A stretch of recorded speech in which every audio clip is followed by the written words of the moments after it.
Mel 2204, your pageant vlogger host. Subscribe!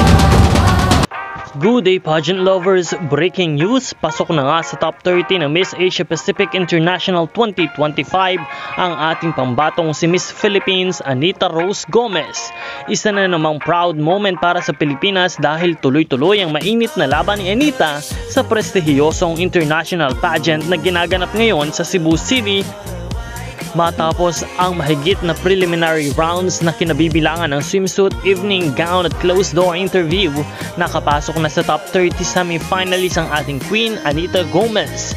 Ipinakita ni Anita ang tunay na Filipino beauty with purpose. Elegante, matalino at may puso. Sa bawat stage performance niya ay ramdam ang kanyang dedikasyon at passion, kaya naman hindi nakakapagtaka kung bakit pasok siya sa mga napiling semi-finalists.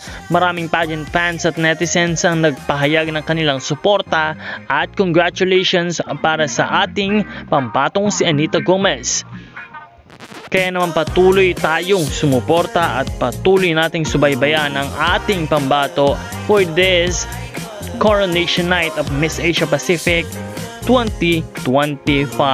Once again, congratulations Anita Rose Gomez, Philippines. Patuloy nating suportahan ang ating Rina at huwag kalimutan na mag-subscribe para sa lahat ng mga bagong updates. Magkita po tayong muli sa susunod na video.